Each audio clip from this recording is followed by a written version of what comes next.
Hello, everyone, and welcome back. We got something for you. My name is Phil, and we've got Ollie here. How you doing, Ollie?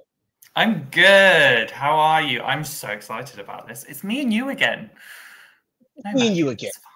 You know, I love when it's just you and I. And guess what? We have a great episode to talk about too. So I'm so excited to get into this.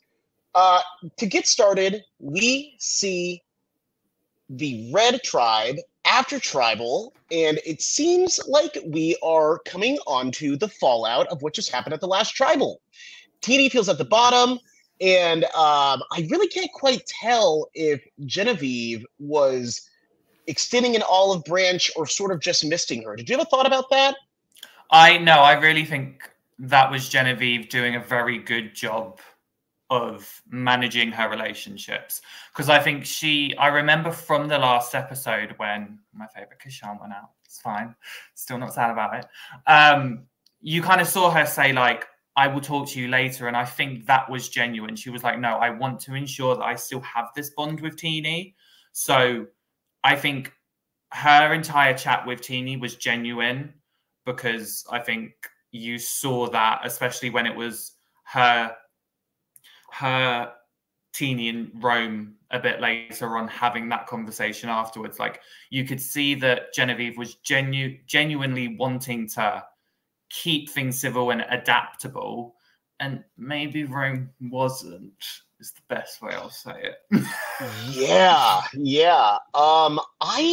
The way that I look at Rome right now, I feel like Rome doesn't realize that he no longer has trinkets. I don't think that that has sunk in with him quite yet. Yes. And I'm excited to see how he can sort of evolve past the way that he was sort of running the tribe before, because I think that before the way that he was running the tribe was not really working. But at the least he had these things that could protect him. I feel like now he doesn't even have something in his back pocket to sort of save him. So I think that he really needs to start adapting, or things are going to get really bad moving forward. And not to obviously, push forward to the end result, but next episode we have a merge coming up. So I really hope that he can, start to adapt a little bit better. What did you think about Rome coming back from Tribal? And first of all, hello to everyone in the chat. How's it going, Amy? How's it going, Minnows? Good to see you both in the chat. Matthew has asked me to say Minnows, it was lovely meeting you. He wanted to say that. Did you know this, Phil? I did know this. In fact, Minnows, I hope that you got my hello. I told Matthew to give you my warm hello, so I hope that you got that from him. I'm excited to talk about everything with y'all. Right here, maybe Rome can make some friends with the merge. We're gonna have to see, because again, the way that he presented himself coming back after this Tribal, I did not think was the best way that he should have presented himself. I felt like he should have been very, very forgiving immediately, instead of coming back and sort of putting Teenie back through the ringer. Yeah. Well, this is the thing. I don't even want to necessarily say, like, what was the word you just used then? Putting him through the ringer. No, what Rome should have been. Just a little bit more agreeable, very quick to forgive. Yeah. So there was, I can't remember what the word was now. My brain's fully glitched. I don't necessarily think he had to be like too forgiving, because like obviously like he was the target. Like, I think Teenie could give him that grace. I think anyone could give Rome that grace. I do think Rome's issue, like you kind of said, it was kind of just like a very unadaptable way of doing it. It was like, you've crossed me, that's it. And it's like, that's fine. I can understand why you're upset, but there was like, it is kind of a lack of adaptation. And if that's how he's going to react to if someone else targets him, then I think we're going to start to see the blunders in Rome's game, which is sad, because obviously he has been a really good character. There are people that have loved to hate him. There are people that love to love him. And it's going to be interesting to see gameplay wise, because I think character and personality, like we've got that. It is now kind of going to be gameplay for him. Gameplay without trinkets. And if you thought that we forgot our slides, we did not forget our slides. However, our slides, unfortunately, this week started with the challenge. So sorry, we forgot to sort of get some photos from the lead up to the challenge. But here we are. We are at the challenge. The 3 tribes walk in to see 2 challenge lanes. What did you think about this, Ali? Were you as buzzy on this as I was? Yes. I was very excited to see the new twist, and when I saw this, I was blown away. I mean, I think all of us thought, like, it's a swap. They're finally listening to us. Even though it wasn't, I wasn't mad at it. Like, I was excited to see what this dynamic was, because even if it wasn't a swap, it was going to be something integrated. And that's what we've been calling for so much. So I was excited either way. And then when I found out the twist, I was still happy and I was still excited. What did you think about the twist? I loved it. I really, really loved it. And I sort of want to talk about it because I wonder if this is an emerging sort of consistent twist that we're going to see moving forward. And please let us know in the chat what you thought about this twist. And I'll pull some comments up here. I felt like it was cool. It's really interesting to be able to blend tribes for a single challenge and for a single reward. Yes. But have them all know and understand that, no, you will still be going back to your original tribes. You have not made it to the next phase of the game yet. There is no guarantee that any strategy or conversation that you have in this challenge and the reward thereafter will be of any benefit to you because you are still on your micro tribe. I think it's really, really interesting. And I really love it because we wanted them to have this kind of tribe integration. Because I feel like in the new era, we've seen a couple of instances where it has very much been like, we are sticking to our OG tribes. And then it's like, we're having other people along, but like our main alliance is to our tribe no matter what, which is not a bad strategy, but it's not a adaptable strategy. And I think that's why we've seen so many juries recently kind of go very hard on the social aspect because I think there's been that lack of kind of social integration at times.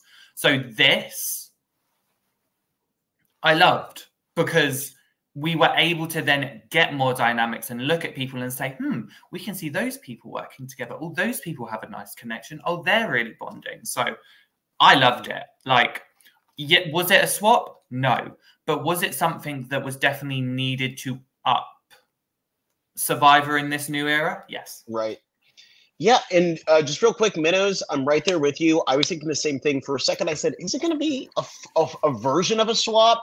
But I also said, the second that they said that it is a new twist, it did have the sort of, the cogs churning in my head there where I was like, what could this possibly be? What they've been at this for over 20 years now. Like, there's so much that they've done.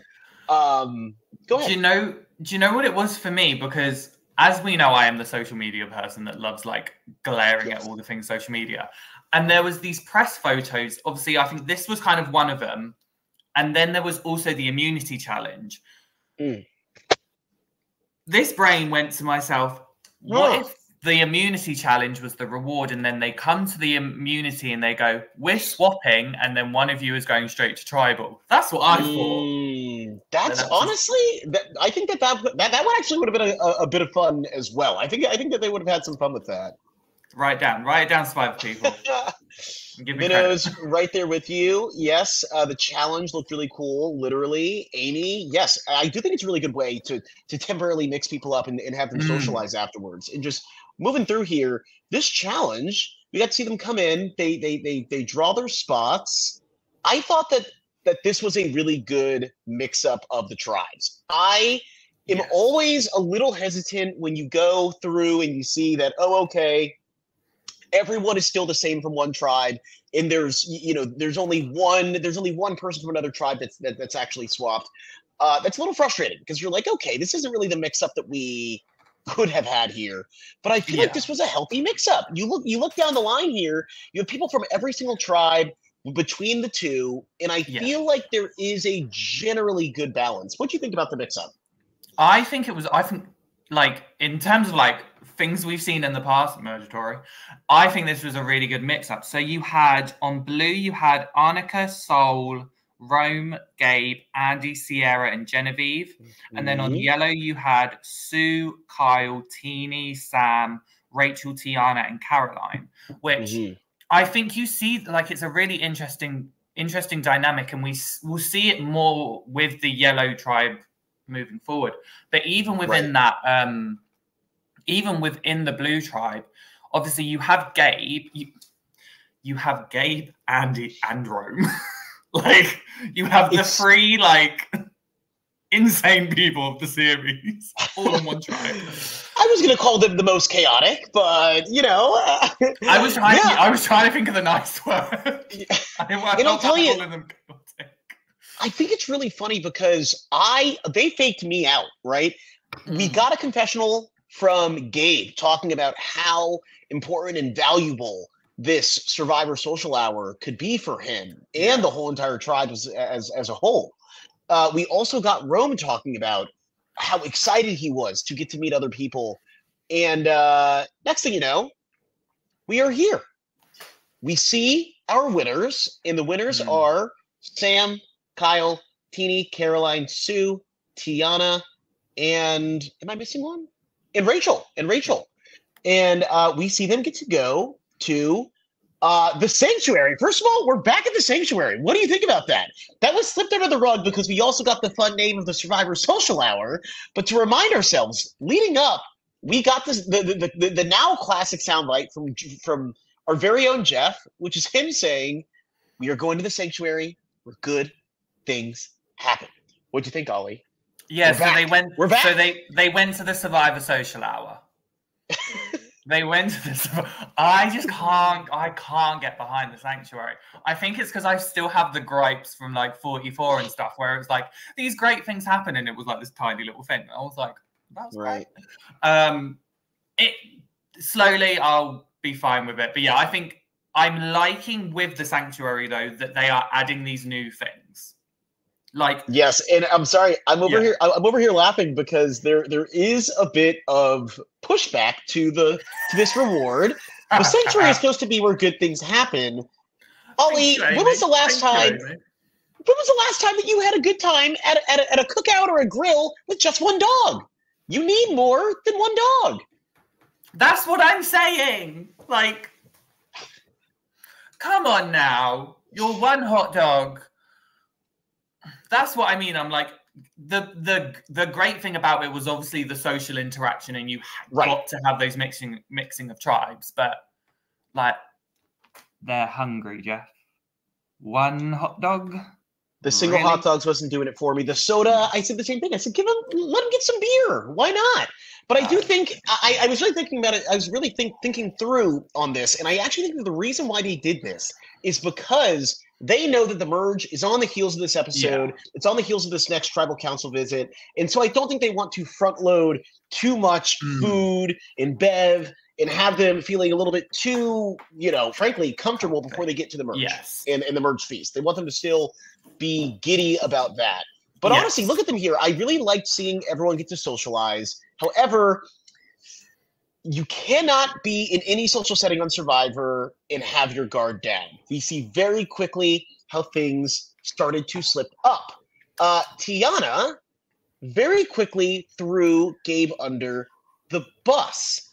I have a thought about this because I think that this is way more innocently done than people are making it out to be. At the end of the day, Tiana, you can't really blame her.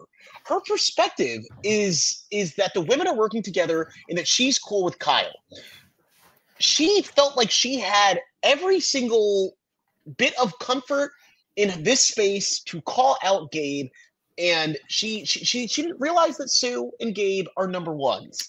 What did you think about this? And it was more like she was driving a whole bus over Gabe. It was bad. Yeah. I don't I think Tiana did everything that she was allowed to do. I don't discredit Tiana for doing this because, lest we remember in like the episode before, or maybe it was episode 3, Gabe goes and tells Kyle he wants to get rid of Tiana. And then Carl goes and tells Tiana. Mm-hmm. So Tiana is aware that there is some distrust between Gabe and herself. So in my mind, all's fair. Because it is kind of that thing of like, oh, so Gabe is allowed to like go behind Tiana's back and try and blindside her and backstab her after like he's tried so hard to get her to help him. But as soon as she like speaks to her truth and goes like, oh yeah, Gabe was fully looking for an idol round one. Mm-hmm. It's like all of a sudden she's like to Sue and Gabe like the worst person in the world and so untrustworthy. You lot want to go against her. So why does she have to do your bidding? Like I literally put in my notes, why is Sue shocked? I think that you're making really good points, and I think that at the end of the day, you know, with love, I say this with love. I am a Sue stan myself to, you know, my own degree, but I don't think that Sue is looking at this game and the current point that they're in at as wide of a scope as she probably could. She actually has a lot of information, and I think that she's one-track mining with a lot of information. I think Caroline also has a lot of information, but you see how she's reacting to a lot of these things. I think that she is able to scope out and see, ooh, Tiana's throwing him under the bus. I need to start getting the ducks together. I need to make sure that we are still strong and good as a cohesive unit. And I think that Sue is instead getting a little bit insulted by the fact that, oh my God, you're throwing my number one under the bus. But like, I'm sorry, you are limiting the amount of information that she has, and she is simply making the best decision based on what she knows, which is that, hey, we're all working together. Like, it's not a big deal to throw Gabe under the bus because he's the broy guy that we all don't like, right? Like, we're all after him. He's the chaotic one. Woohoo! But no, Sue is more loyal to Gabe than Tiana by miles of the stretch. And I also think we saw within this interaction, this kind of scene, what I think we also saw was this beautiful yin and yang between Caroline and Sue, which I think people weren't expecting. Because I think like we saw at the very start, like this pair form, this duo form. And I think you saw that kind of Sue was going to be this really level-headed one who's going to be able to kind of look at things differently, whereas Caroline was almost perceived as this slightly neurotic or like kind of unsure, like wavering thing, like could be the problem. But actually, it switched. Whereas like Caroline has done a really good job at being adaptable. And I think we see that later on, whereas like you said, Sue is being slightly kind of like narrow-minded, like pinpointing on one thing, which I think could hurt her, because if she goes and hears anyone say anything, like I can guarantee at merge, she's probably going to push straight away for Tiana. And I think her doing that is like, if her and Gabe do that straight away right off the bat, I do think it's going to cause some problems for them, obviously from my perspective of the show. So I think it's definitely a wait and see. But I'm saying this as someone that also loves Sue. But right. And I just want to throw this out there, just a little devil's advocate here. You know, I think we're both on the same side of you know, Tiana doesn't have enough, you know, she didn't have the info, whatever. But I think that Amy brings up a good point here. Like, information aside, you never want to be the only one flapping your jaws. You know, you never want to be the only one spilling, because even if you think that you have perfect information, it's going to be a bad look to other folks, right? Other people in other tribes are like, oh, Tiana's the one to spill. Do I want to align myself with her? Or is she going to spill my information? / is she someone that is, you know, people can question, hey, is she a messy player? Yeah. So, you know, is she contentious? You know, I think I think that's a good point. That's a good point. Yeah. Moving forward, though, so yes, Sue's not very happy. We see, meanwhile, while the Survivor Social Hour is going on, we visit our friends back on Lavu. And Rome is in a very special place here.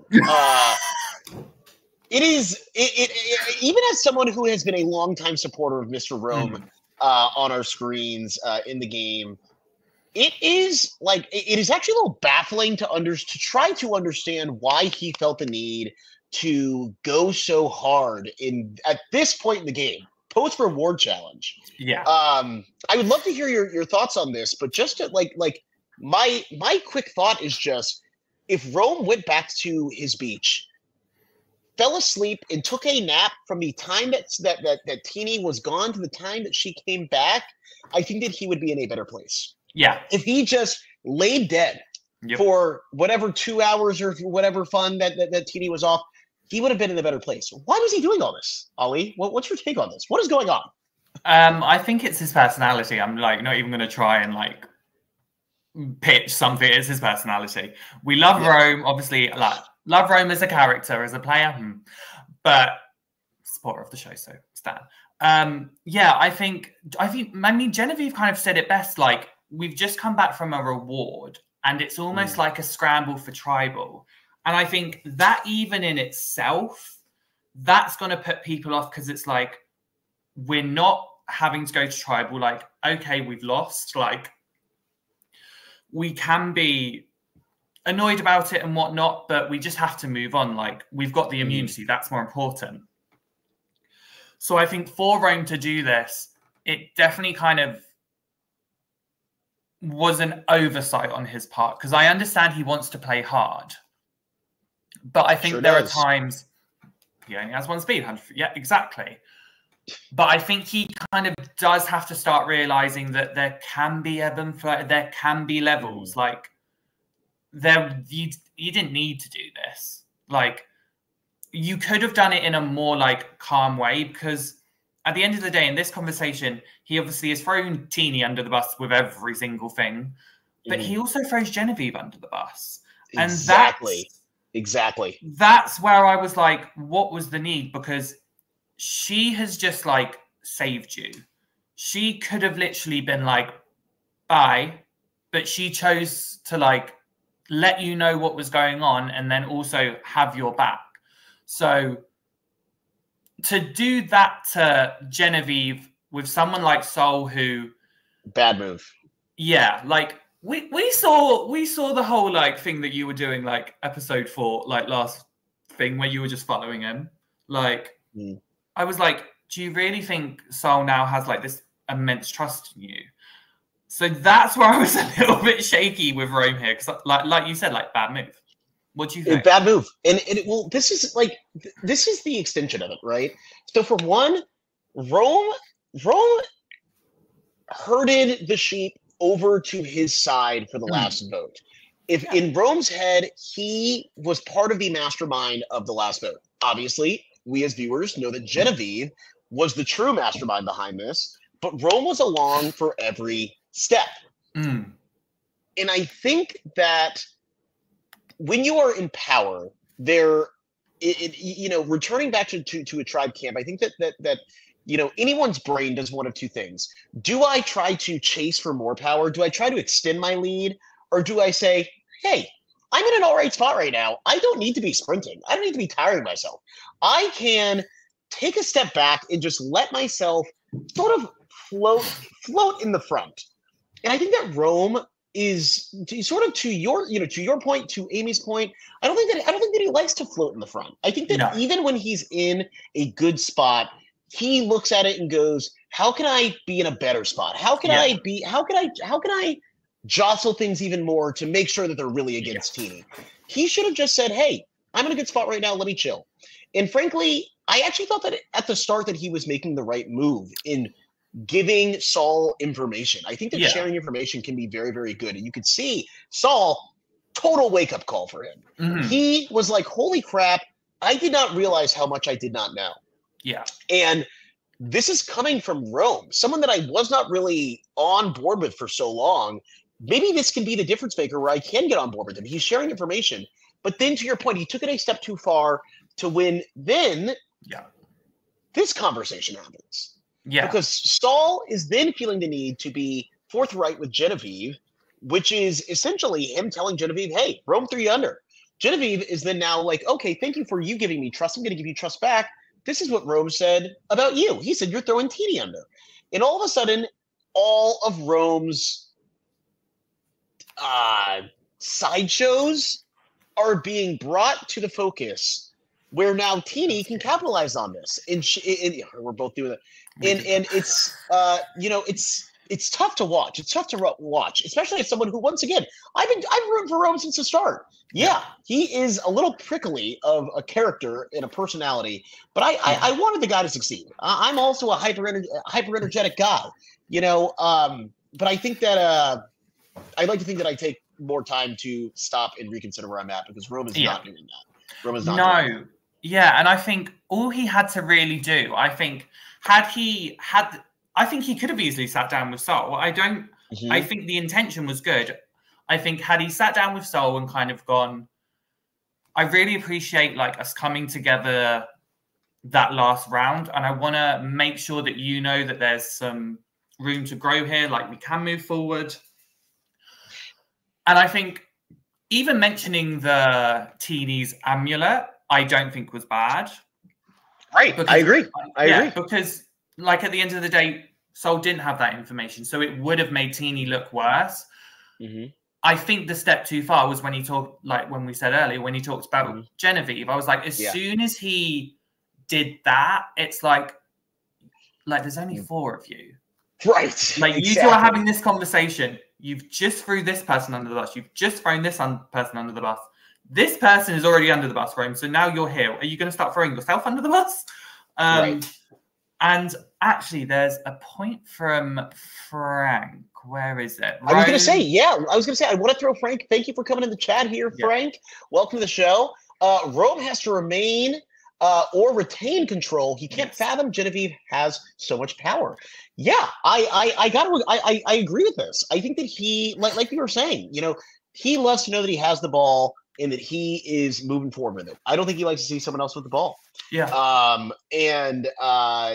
We move forward and the scales are tipped. Genevieve, first of all, incredible confessionalist. Yes. She's so expressive. I love seeing it live all over her face. And it's also very complicated. And she knows it's complicated. She's like, look, Rome's not lying, but Rome can't be talking like this. Absolutely not. This is my information to tell. And, I cannot wait to see how this tribe moving forward.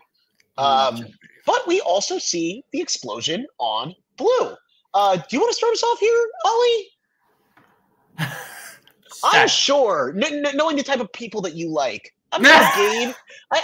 I'm sure this Gabe Tiana thing. I'm sure Gabe and Tiana are some of your favorite people. You watched the draft, right? Where I called him Jacob Darwin, right? Yeah, cool.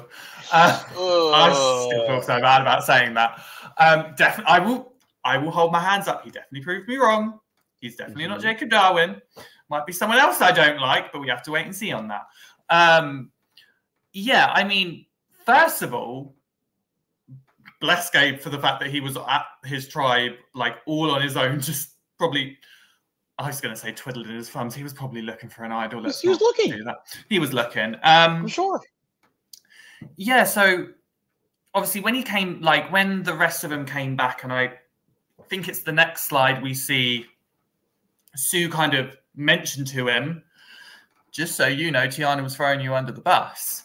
His reaction, it was his reaction, and also Sue's reaction. I think it is this kind of sense of they feel they are so much in control on this tribe that they are able to be so annoyed about this and have this such open conversation about it.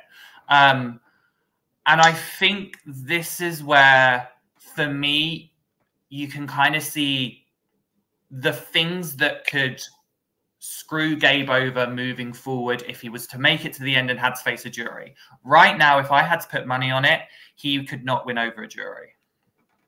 Yeah. I mean, look, I could see, look, it depends on how he comes forward. It depends on if he comes forward like confessional Gabe or comes forward like one-on-one Gabe. And that's really, that's the thing for me. And I think that even seeing him interact with Tiana, which I'm excited to see. By the way, real quick, just want to shout out Matthew in the chat here. Matthew, we miss you. We will see you next week. We're holding down fort here. But enjoy the time off, please. I was going to say, why you're watching Nicole Scherzinger? Go away. Enjoy Nicole Scherzinger.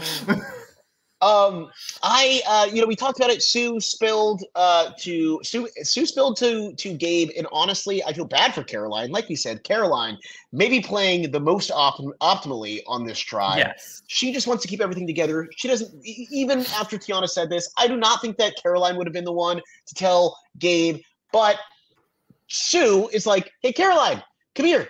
Didn't she say that?" Yeah, and that just makes it even more just tense and bad. And so here is Caroline once again trying to mitigate. Yes, I was too, Minnows. I was very endeared to Caroline this episode. Yeah. She's trying so hard to herd the sheep. You see her having this conversation here with Tiana where she's going, "Hey, T, please just go apologize to Gabe. I think that he might catch word of this, so I think you should apologize." She is not outright about the fact that so good. She is not outright about the fact that, hey, Sue sold you out because she doesn't want to throw Sue under the bus. She also does not want to leave Tiana without the information that she's been thrown under the bus. So she tells Tiana, "Look, you should maybe tell him what happened because there's a chance that this could get out, and I think that you should want to protect yourself." By the way, I love this. Not herding sheep. She's trying to herd a lion. That is a great turn of phrase, Minnows. Yes, I love that analogy because all these people think that they're big dogs, and Caroline is just trying her best to keep them all calm. It leads to this conversation.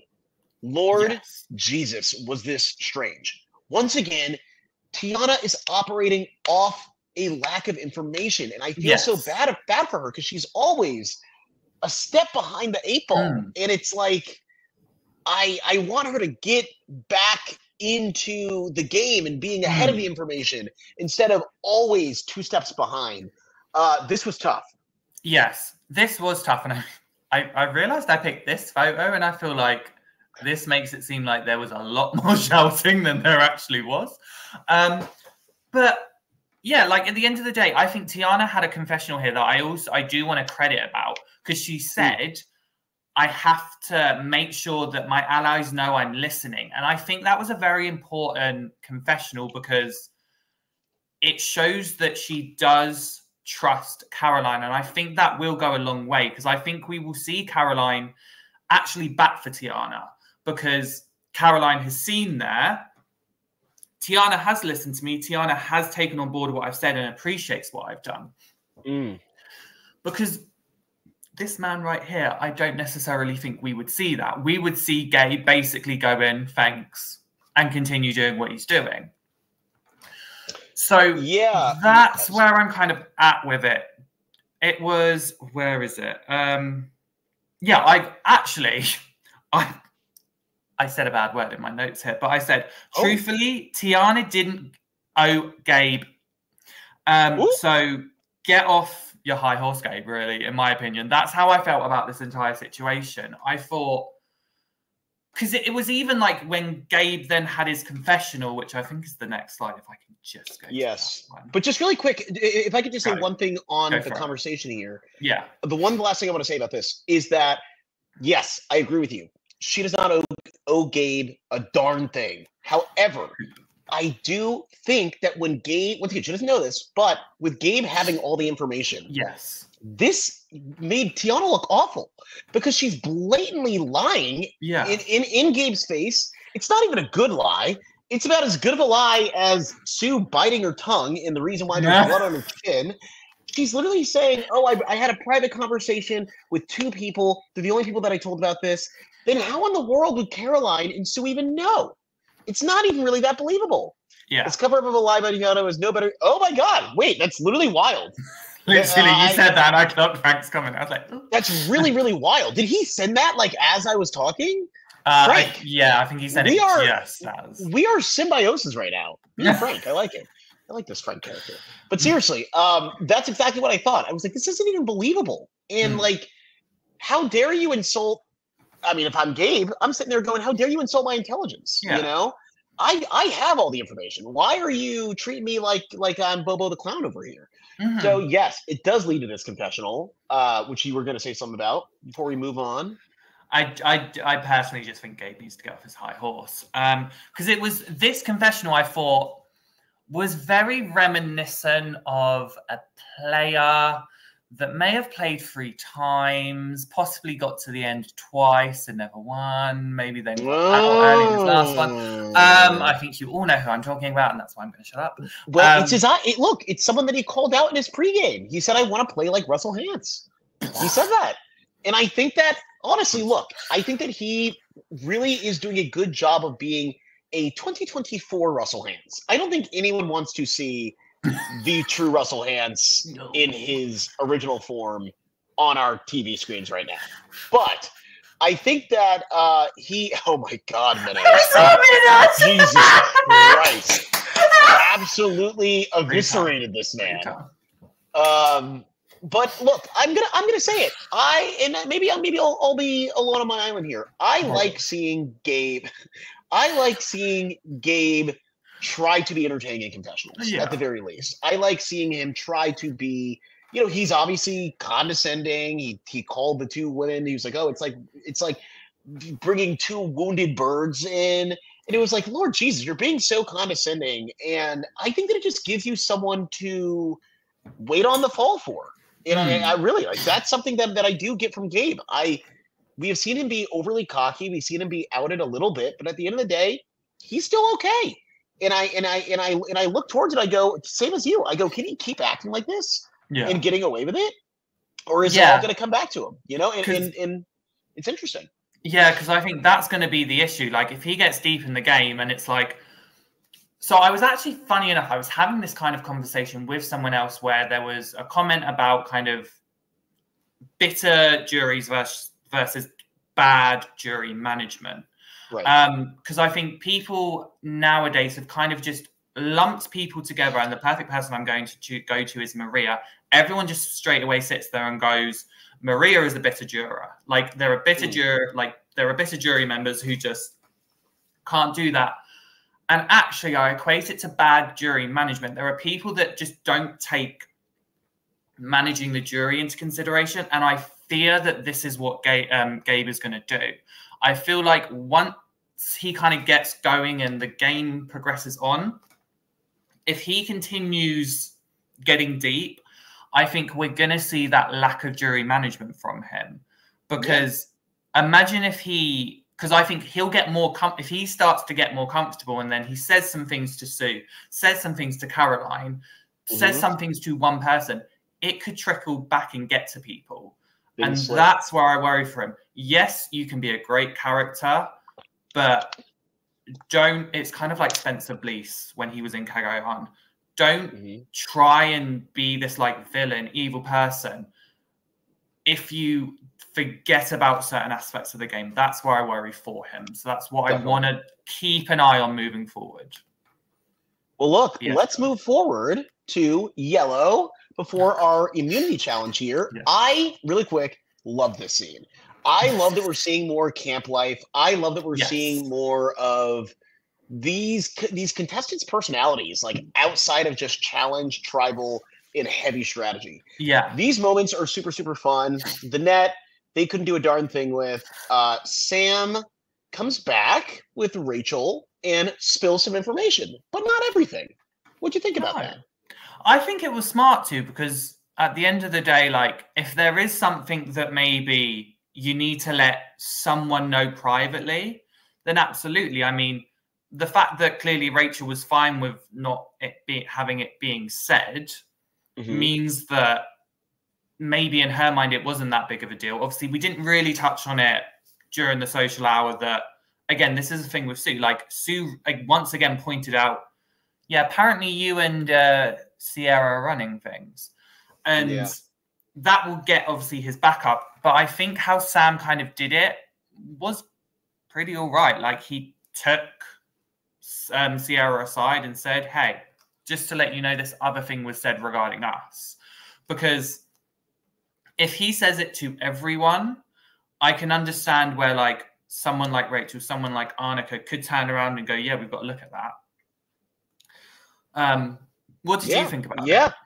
No, I'm right there with you. I think that Sam, like, they need to keep some of everyone in this game needs to keep some of their information sacred. And so having a conversation like this, as opposed to telling everyone in the giant group every bit of information, instead sitting down with Sierra on a one-on-one and going, hey, look, they're saying that we're running things over there. That is not good. And honestly, I can really appreciate Sierra in this moment here, because there we go. She is. I like how she almost gets like militant out of nowhere. Yes. I feel like we've seen her be a little bit like, oh, whatever Sam wants. Oh, the girls wanted this alliance, so I was in it. Oh, Andy wanted my time, so I gave it.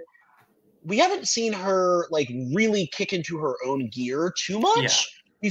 We've seen hints of it, but I think this is where we've seen it most clearly. She is like, I don't like this. I do not like that other tribes are talking about me being close to this man. I don't want that to be my reputation here, and I don't like it. And it made me really, really respect her a lot more as a player, because you realize, hey, she's not out here having playtime at the zoo.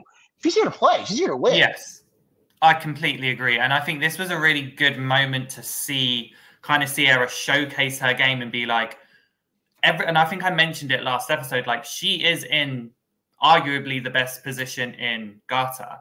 And she laid it out. She was like, I've got options. I've got the most options. However, this was the moment that I actually knew Garta were going to tribal. Interesting. Why was that?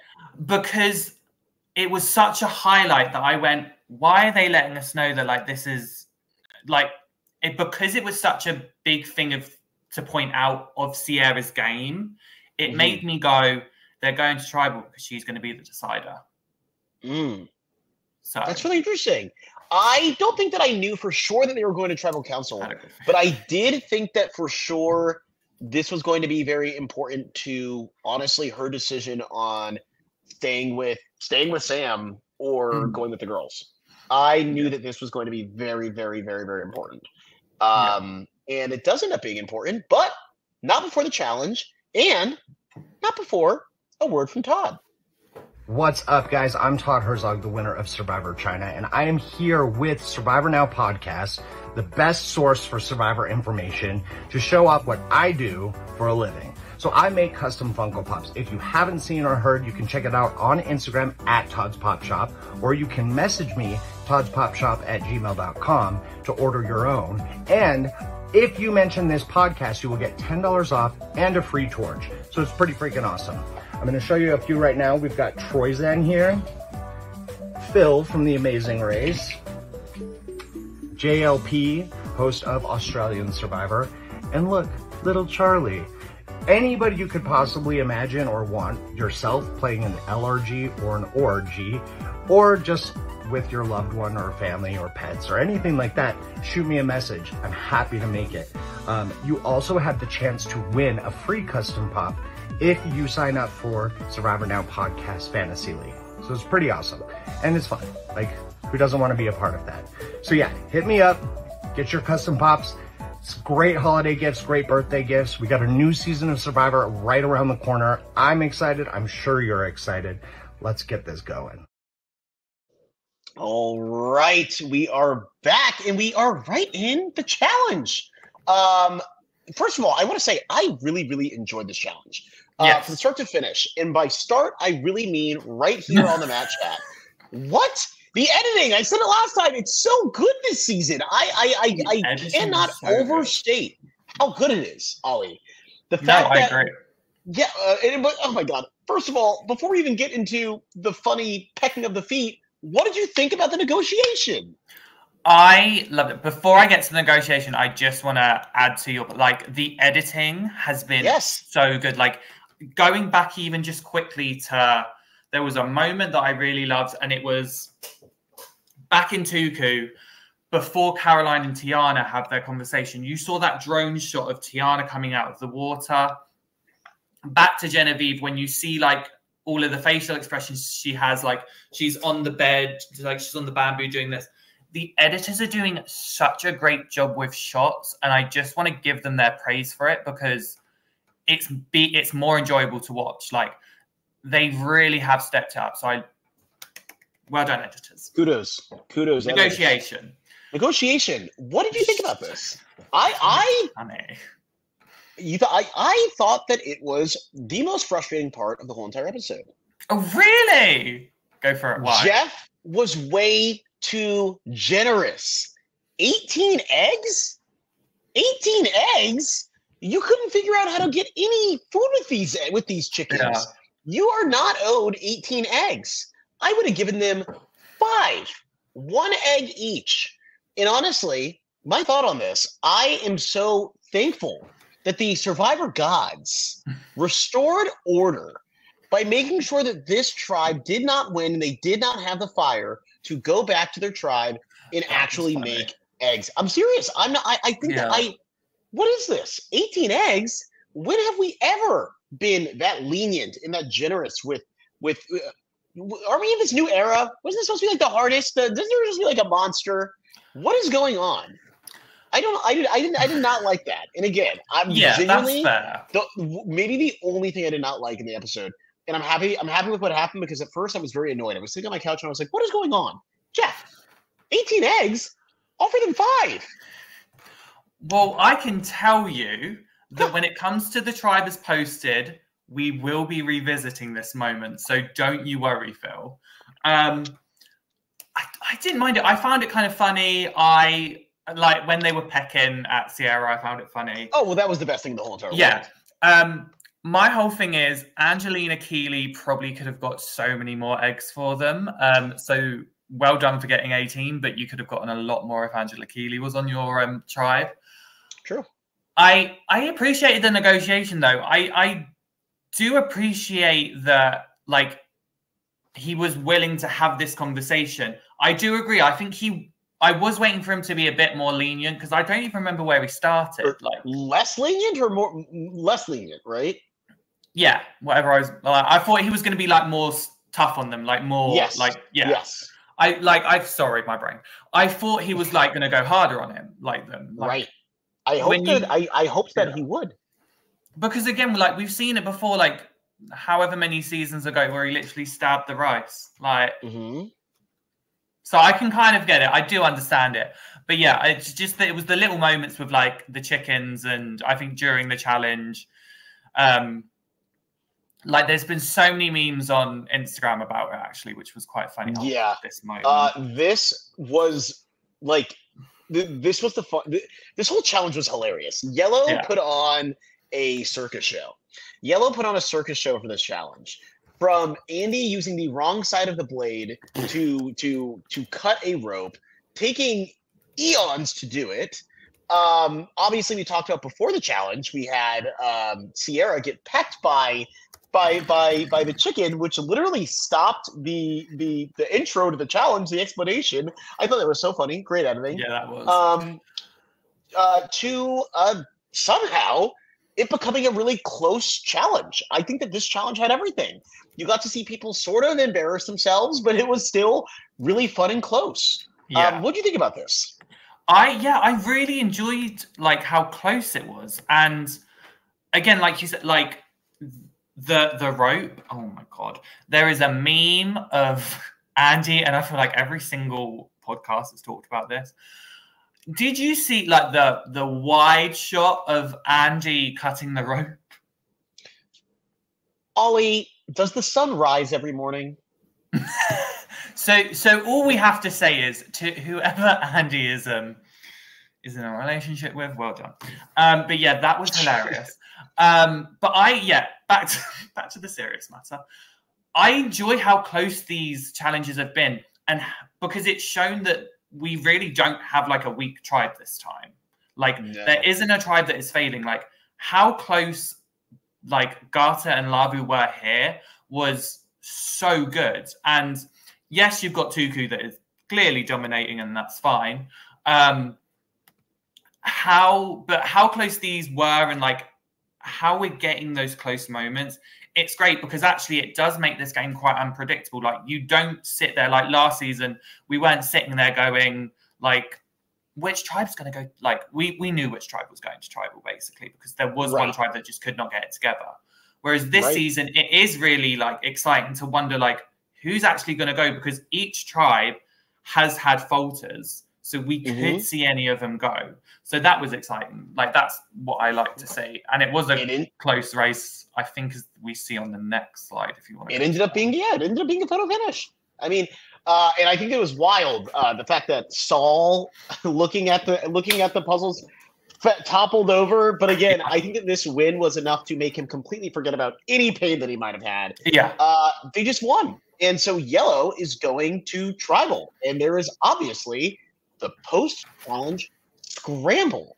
However, different from other post-challenge scrambles that we've seen, and specifically different for Yellow, we actually see Andy in the Mastermind spot. We see Andy in the Puppet Master spot. I am going to be honest, I almost didn't believe it the first time I watched it. I don't know about you. I'm really excited to hear what you thought, because for me, the whole time I was tracking it, I was like, is this the gag?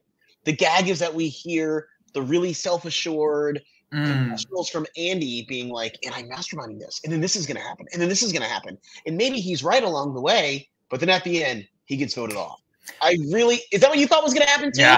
Yeah. Because because it was, I mean, I found it hilarious because it was like this step-by-step thing, and it was like, Andy, where was this day one? Because that's what I'm saying. Where did this come from? I was like, Andy, I love this. He's getting more comfortable. I can understand. Like, it takes a beat. Yeah. I think actually Minos just said it best with a comment. I don't think he masterminded anything.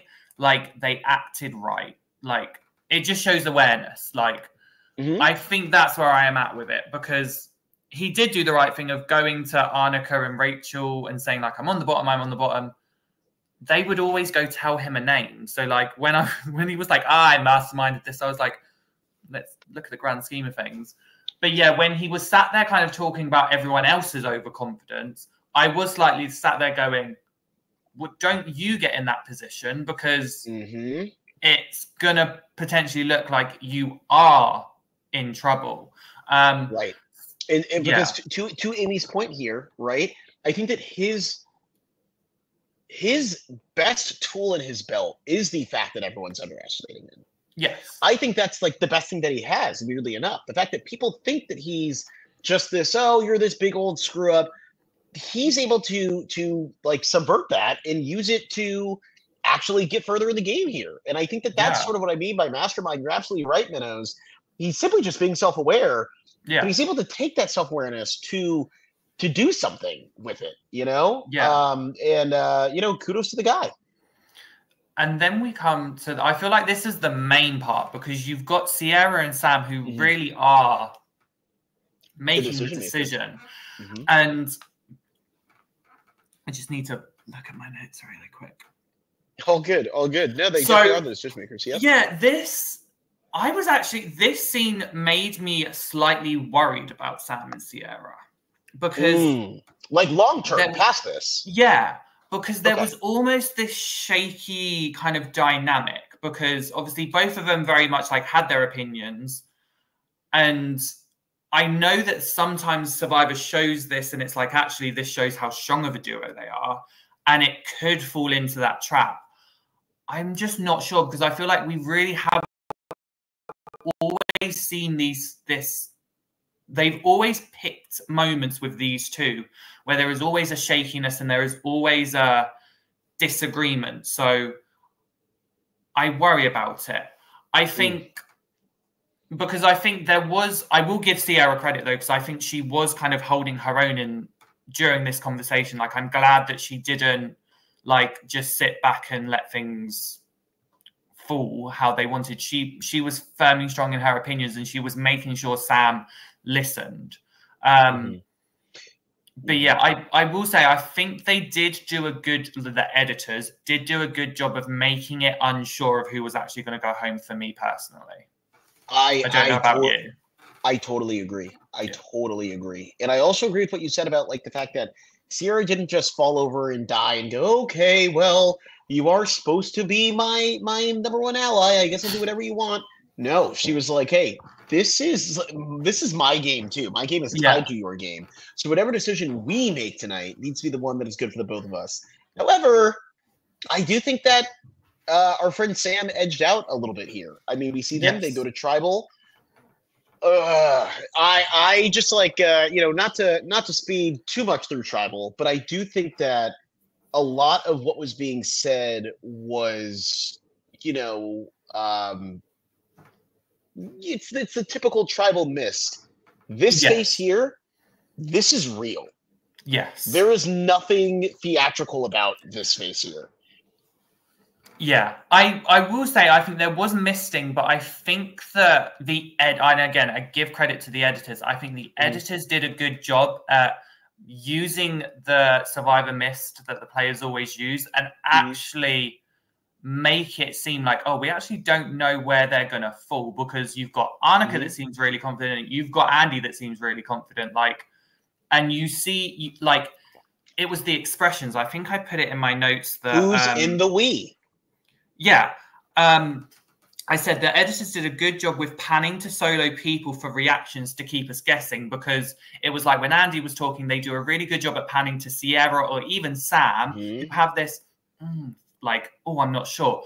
And then do kind of the same to Annika, and there were these moments. Right. But this whole scene, I loved. The vote out, I loved. There's something about a vote out where you know that the person that actually cares and was not expecting to leave that night. There was something so terrible about having to watch that, but there was also something so amazing. It's why we watch this show. These are real emotions. She was absolutely blindsided. She did not think this was going to happen tonight. I don't think she had a thought about this. And I appreciate that she stood there and was like, hey, who did this? Yeah. Who was behind this? Hey, Rachel, were you in on this? Yeah. Hey, she wanted to know everything before she got out of there, despite her not having a single vote on the jury.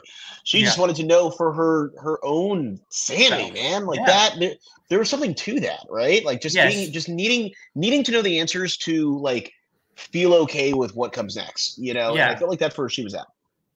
Yeah, she just was like, I'm not leaving this tribal without the clarity, because I'm not about to go sit in Ponderosa with all these what ifs. It's not going to help me. Yeah. I appreciate this season that how people's reactions, we've seen Annika's, we've seen Kishan's, we've seen Asia's, there has been this genuine thing of, oh, really? And they have been in their feelings. And I appreciate it.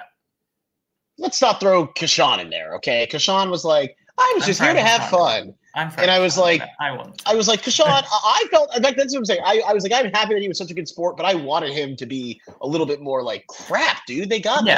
He was just like, oh, this was fun. Asia, was devastated. When I put Kishan in there, I mean when he was talking to Genevieve specifically, that moment, because it was slightly similar to Asia. That's where I put him in it. Gotcha. Yeah. But I mean, look.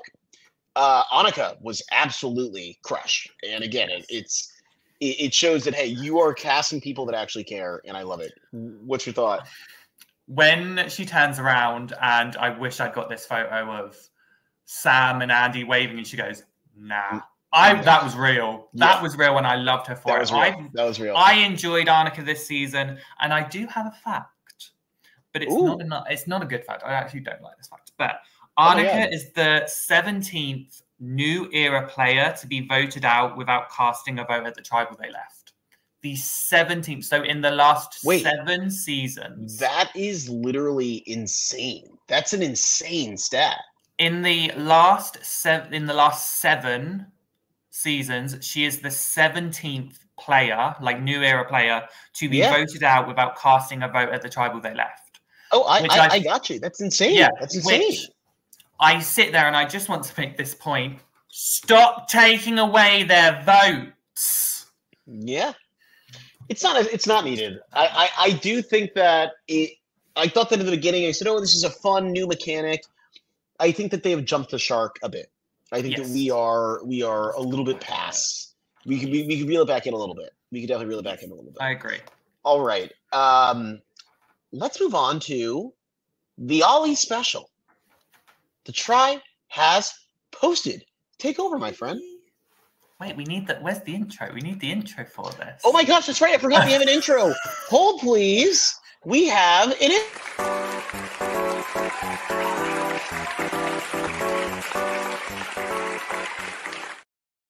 And what a cool intro at that, Lord. I know. I apologize, Ollie. Well done, Randy, for it. No, it's fine. Right, so we have got the tribe as posted before we go to the next slide because the first. Well, it's because I've decided to change things up this time, and the polls are first. So as everyone knows, we do some polls on X, and we post them for Thursday after everything. And we always like to get your opinion. So go and check out X every Thursday because we will post them. So the first question I have, and the reason I'm doing this is because I want to get your opinions first, Phil, before we do this. Oh, so the first question was, what are your thoughts on the Survivor Social Hour? They were, loved it, great twist. It was okay, nothing special. Hated it, never again. I think I'm in loved it, great twist. Well, shall we see where? Oh, geez. Wait. What is it? That is where I am, but what is the second one? What's the second tier? So you've got love it, loved it, great twist. It was okay, nothing special. Hated it, never again. No, Avi, I am definitely going to stick with what I chose for myself, and I actually am going to make the call. I think that is the popular opinion. You think that's the popular opinion? Oh, no. Am I wrong? You are wrong. 60% it was okay, nothing special, which I was quite shocked about. I was very shocked by that. Where were you? I was on Love It. I was on Loved It. I loved this. 8%. Yeah, I was very interesting. Yeah, it was very interesting. What do we got next? This was so we've got, remember I said we were going to be talking about the egg negotiation again? Yes. So, the question was, did Garter get enough eggs during their negotiation? There were 4 possible answers. Should have gotten more. 18 seemed a fair deal. Got a steal, good bargain, and no negotiation, keep the chickens. What is the third one down? Gotta steal, good bargain. Yes, gotta steal, good bargaining. Shame on Survivor for being that lenient. I mean, come on. Well, once again, you're not in the popular vote. 56% said 18 seemed a fair deal. I knew as soon as there is nothing fair about 18 eggs. Are you wild? What is going on? Oh my gosh. For 3 chickens. Let's move forward. Okay. This is why I wanted this question. So the final question I had, and I wanted to give some love to the pre-mergers. So the question was, which pre-merger played the strongest game this season? So obviously, Arnica, Keyshawn, Asia, TK or John. They were together because you could only have 4. So who would you say? I think I'm going to go with John. I'm joking, everybody. I'm joking. Who played the strongest game? I mean, look, I think it's no question that Keyshawn played the strongest game from what we saw. Well, 60% said that Arnica did. I think that is recency bias. Recency, yeah. Because I'll admit this was the one I voted on, and I think we all know who I voted for, Keyshawn. Oh, of course, of course. I personally do think that the public got it wrong, but it's fine. This is what you guys decide, and we love you for it. But yeah, 60% said Arnica, 30% said Keyshawn, 10% said Asia. And I will admit, there was a point where it was actually tied between Arnica and Keyshawn, and I wasn't sure where things were going to go. But this is where the fans voted. Do I agree? Nope, it's fine. But we are going to move on now to some tweets that we found. Obviously, this week, Rob Has a Podcast had their kind of big event thing. And I do believe our next slide is Arnica, because she went to the event and it was her funeral. She got her little black veil. She was all dressed in black, ready for it. I love that. I loved this from Arnica because I think she knew the week that she was going, what was happening. So she was like, let's do it. Let's go out with a bang. So if anyone saw these, go for it. No, I just want to say, I'm going to spark this. No snuff. No snuff. Spark every day. That's so good. I was going to say, if anyone snuffs this, I'm going to have words with them. Oh, no! If anyone snuffs this, how dare you? No, I see what you're saying. Oh, I thought you were saying she's already been snuffed. Oh, no. Well, she has, but no, this was a spark, and I loved that she did this because you just see her personality more, and it was great. So I loved her for it.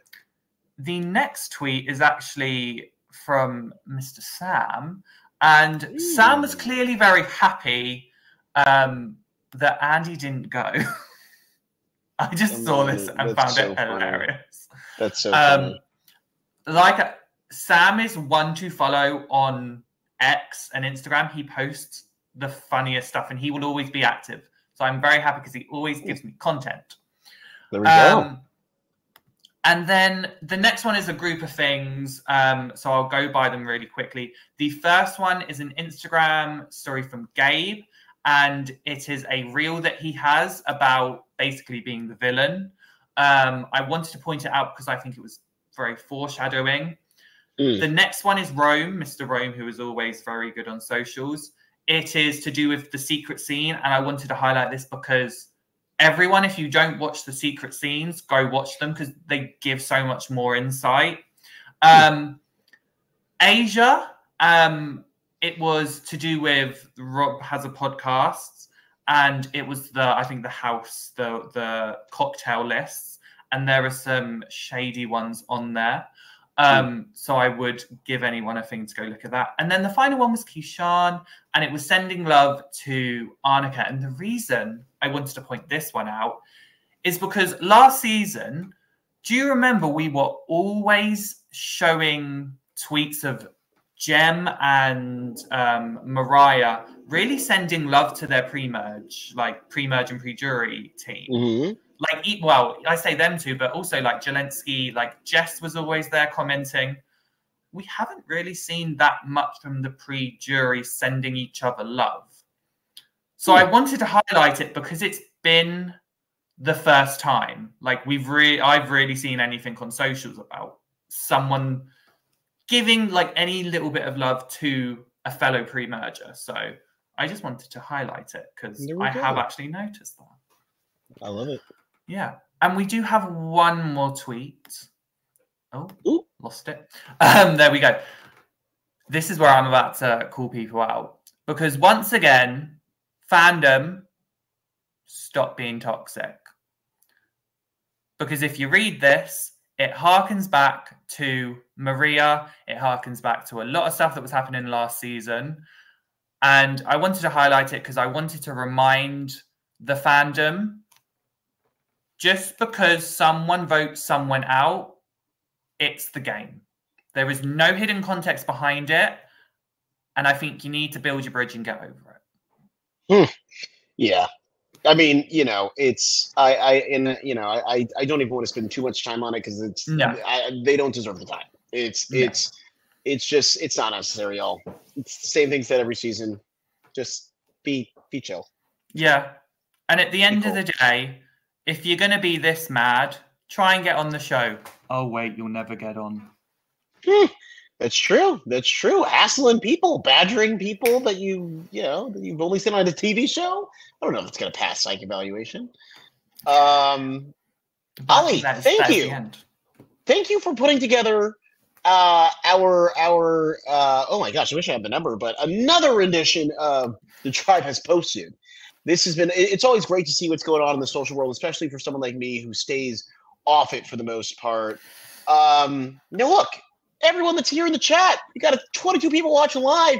Thank you so much. We love you. We are so thankful that you're here with us today. Every Saturday you spend it with us, and we could not spend it with anyone. We wouldn't want to spend it with anyone else. I mean, come on. Just a shout out to all the other shows we have on our docket. First of all, join our Patreon so you literally don't miss anything. We have a bunch of cool perks in there. It is going to be a good use of your time and your funds, I promise. Check out our Survivor Now shop. We got cool merch. That hoodie. I have it in my closet right now. It's a nice hoodie. Come on, get in there. Follow us on socials. We've got Instagram. We've got Twitter. Some people call it X. I call it Twitter. So just follow us. We're fun. We don't bully you like the people, like the mean people out in the world that choose to bully survivors. We're nice. And don't forget to like and subscribe. Spotify, YouTube. We've got it all. And you don't want to miss an episode. We're here to talk to you. So I'm happy for those of you that come in the chat. Frank, it was so fun getting to chat with you today. Amy, Minnows, it is great seeing y'all every single week. Some of my favorite people to see in the chat every single week. So come back, all of you.